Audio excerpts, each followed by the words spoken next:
Hey guys, welcome back. When we have more than one related datasets, it is natural to join them and project results in a meaningful way. One of the difficult things to do with traditional MapReduce is joins. If you like to implement joins in MapReduce using Java, for instance, it would take a lot of time and effort. It is ironic because joins are the most basic and essential operations when we deal with data. So in real world, tools like Pig and Hive are used in Hadoop to perform joins, because these tools will do all the heavy lifting work for you. In this lesson, we will see how to perform some most common joins using Apache Pig. We're going to see inner join, left, right, full outer joins, cross join, and co-group. In order to experiment and learn joins, we need two datasets, right? We already have one dataset, which is stocks, and we'll continue to use that. The second dataset we'll be using is the dividends dataset. So let's look at the dividends dataset first. The dividends dataset is stored in this location right here in the local file system. So there you go. So in HDFS, you can find the dividend dataset in this location, user HIRW, input dividends, dividends. So let's look at the dataset. Here's your dataset. Anytime a stock issues a dividend, it is recorded in the dividends dataset. So it will have the symbol, date when the dividend was issued, and the dividend amount. That is exactly what you see here. The first column is the exchange, the second column is the symbol, the third column is the date when the dividend was issued, and the fourth column is the actual dividend amount. So now let's load both the stocks and the dividends dataset. Here's the instruction to load the stocks dataset. I'm already in the grunt shell, so I'm going to run the instruction. Now let's load the dividends dataset. It's very simple. Just like the stocks, you're going to say load the location of the dataset. Since the columns are comma delimited, you're going to use the pig storage function and specify comma. There are 4 columns in the dataset: exchange, symbol, date, and dividends. You're going to specify those columns and its appropriate data type. So now dividends is loaded. Let's just describe the dividends dataset just to be sure, right? Perfect, looks good. Now let's say we want to get all the stock information for the day when the dividend was issued. This is a classic inner join. Since a symbol and date column are the common columns to both the datasets, we'll perform the join on those 2 columns. So here is the join instruction. It's a classic inner join, right? The instruction is very simple. Just read it in plain English. You're simply saying join stocks and dividends by symbol and date column. This will bring you all the stock records that issued a dividend on the date it was issued. So you can also look at the details of the stock, like the volume or closing price when the stock issued a dividend. Let's go ahead and run this instruction. There you go. Now the join instruction itself is very simple and we have executed it. But how do we project columns from the relation that resulted from the join? Whenever you're not sure about how to project the columns, simply do a describe on the relation and this will guide you how to project the columns. So let's do exactly that. So I'm going to say describe join inner, copy that, put it, and just for readability, I have already formatted the output. So here's the output, right? Join underscore inner has columns from both stocks and dividends dataset. The columns from the stock dataset are prefixed with stocks double colon, and the columns from the dividends dataset are prefixed with divs double colon. Now we know the structure, it's easy to project the columns. So look at this for each instruction. We're saying for each record in join underscore inner, generate symbol columns from the stock dataset, date column from the dividends dataset, and the dividends column from the dividends dataset. So let's run this for each instruction. There you go. Now let's try to print the output. This is going to execute a MapReduce job in your Hadoop cluster as usual, and it's going to get you the output in a matter of seconds. If you would have had to try and implement the exact join in MapReduce using Java, it would have taken hours because you have to write the Java program, test your program in your QA or UAT cluster, and then push it all the way to production. It's going to take a lot of time and effort, not just for you, but for your QA teams and your deployment teams as well. So you can see very clearly why a tool like Pig or Hive is used to do joins in real-world Hadoop environments. So there you go. Here's your output. The first column is from the stocks dataset, and the second column and the third column is from the dividends dataset. This is the date when the dividend was issued, and here's the dividend, and for this stock symbol, QRQJ. That's it. Very simple, right? Our awesome tool Pig here did all the heavy work. You really don't have to worry about the background details of what really happens behind the scenes. But if you don't understand how it works behind the scenes, you will miss out opportunities to optimize the joins. And also, you signed up for this course specifically not just to learn the instruction, but also to learn behind the scenes details. And we are not going to disappoint you. So we have a dedicated lesson under optimization chapter to go over the behind the scene details of how join actually works in Pig. And more importantly, how to optimize the joins. Now that we have looked at the inner join, let's go ahead and look at the instruction for the left outer join operation. A left join brings all the records from the left-hand side dataset with the matching records from the right-hand side dataset when there is a match. And when there is no match on the right-hand side dataset, null values are substituted for the columns from the right-hand side dataset. The instruction to do the left join is very simple. Look at this. All you have to say is to mention left outer, and that is it. Now let's try this instruction in our cluster.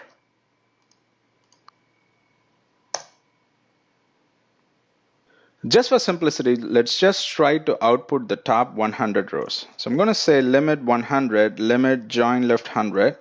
Then I'm going to dump limit 100. There you go. So this is going to run a left outer join operation, and this is going to bring the top 100 rows randomly, okay?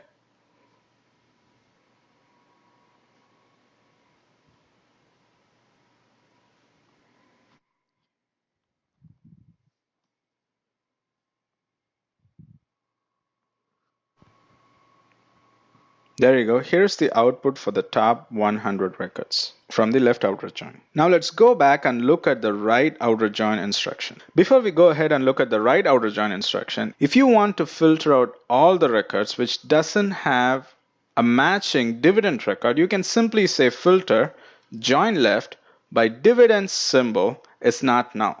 And this will filter out all the records with no dividends, bringing you just the stock records with dividends. In other words, you would get the exact result from an inner join. Make sense?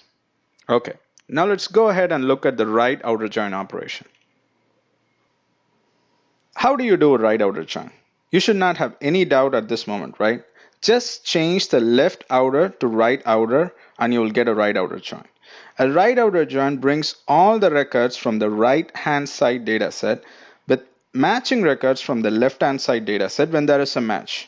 And when there is no match on the left-hand side dataset, null values are substituted for the columns from the left-hand side dataset. So it is essentially the opposite of the left outer join. What is a full outer join? A full outer join is a combination of left and right outer joins.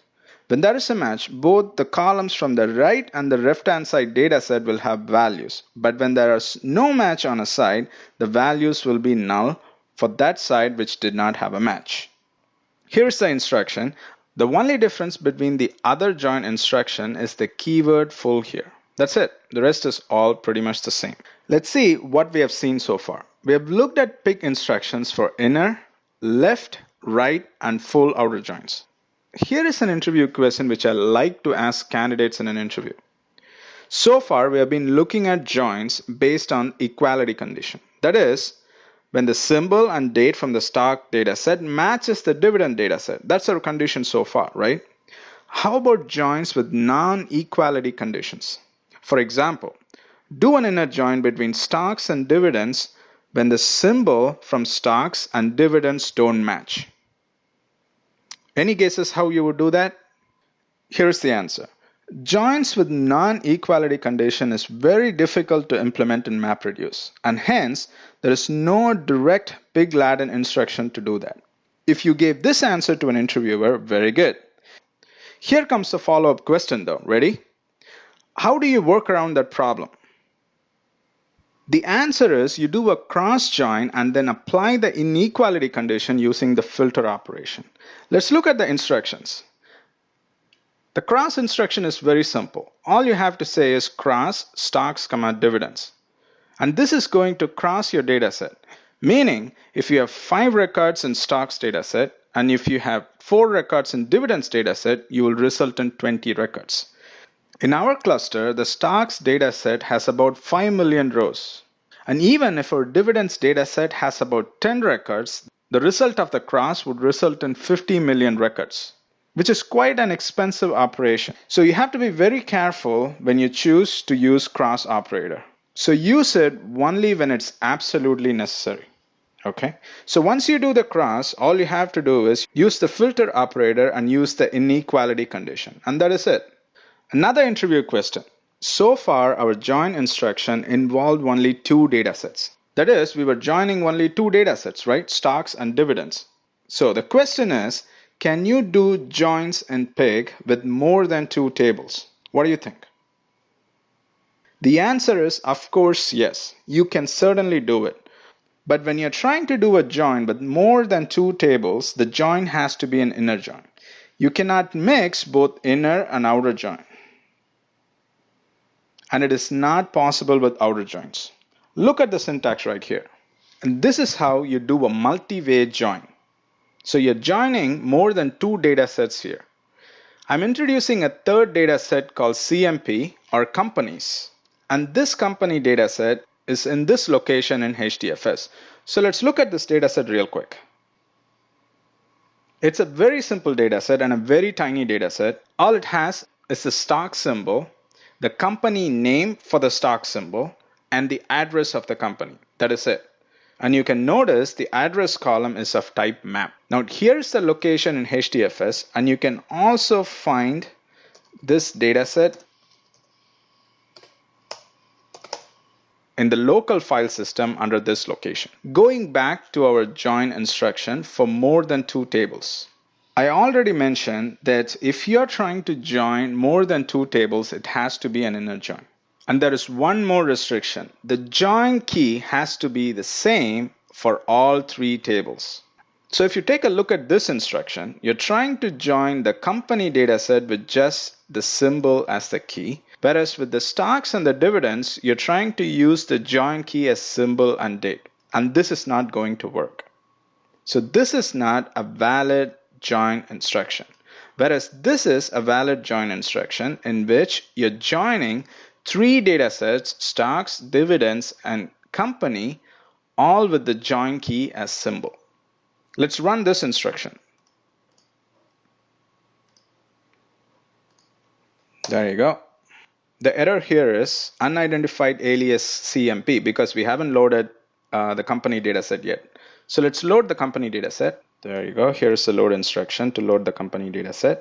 And also let's project the information we need. We need the symbol name from the address. Since it's a map, we want to project the street, the city, and the state. So let's run this instruction right here.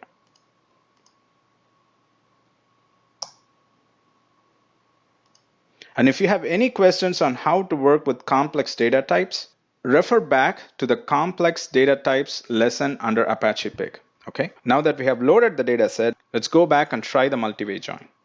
There you go. Now, for simplicity, let's just try to output the top 100 records.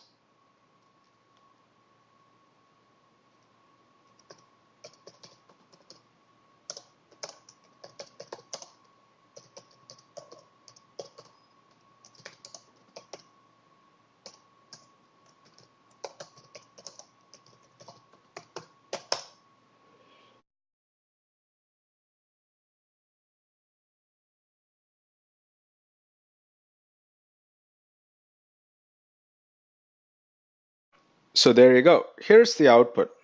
So in this result, we are seeing values from 3 data sets.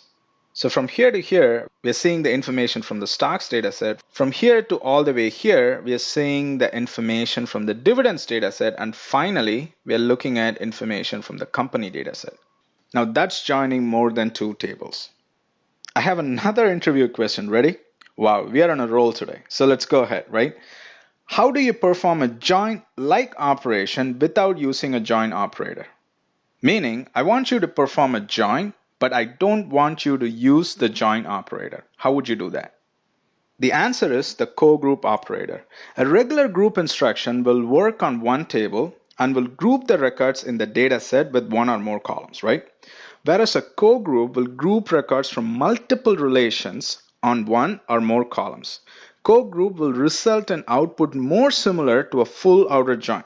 The difference between a join operation and co-group is that join results in a flat structured output, whereas co-group results in a nested output. Here is the syntax. As you can see, the syntax looks very much like a join operator, right? You're saying co-group stocks by symbol, date, and dividends by symbol, date. You're saying group both the stocks and dividends data set on two columns, that is symbol and date. So let's run this instruction. There you go. Let's also do a describe. And for readability, I have formatted the output here. The co-group has three columns here, okay? The first column is the group, which is a tuple, and in turn has two more columns. And the second column is the stocks, which is a bag. It is a nested column, and bag is nothing but a collection of records. So stocks will have a collection of records or a group of records. The third column is the dividends, more similar to stocks. It is also a bag, which is nothing but collection of records. In this case, it will have a group of dividend records. So take a look at this output here, this sample output. This will clarify any questions you may have, right? So for symbol CSL and for date 2009-5/14, there are no stock records, but there were dividend records. So the stocks records were missing for that date, right? For another date, 2009-8/12, you see stock records and you also see dividend records. For another date, 2009-08-13, you see stock record, but you do not see a dividend record. So if you take just this record, you can see that this output resembles more like an inner join, right? That is, the symbol and the date are in both the data sets, stocks and dividends. Whereas if you take just this record from your output, you can see that this result would resemble a left outer join operation. Meaning there is no matching record from the dividend side, but there is a matching record for the key on the stocks data set.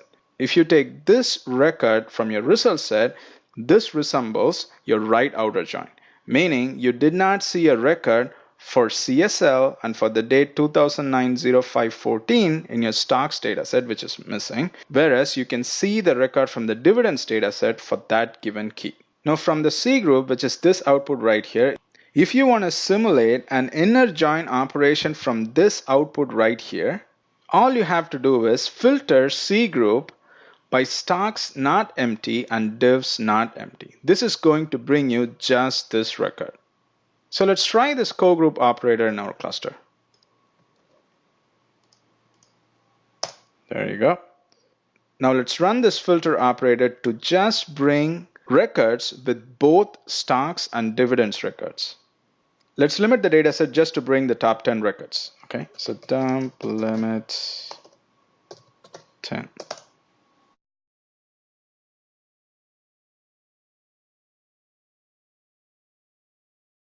So here's your output. And as you can see, this output resembles an output from the inner join operation. The only difference is you can see some nesting in this output. And you can see a tuple as a first column. And the second column is actually a bag, which is from the stocks data set. And the third column is another bag, which is from the dividends data set. But you can simply use the flatten operator to flat the structure. So we saw a lot of interesting concepts today, starting with some simple join operations like inner and outer joins. And then we moved on to see some very interesting concepts which are worthy enough to be asked in an interview. Things like multi-way join, co-group operator, etc. With that, let's wrap this lesson. See you in the next lesson.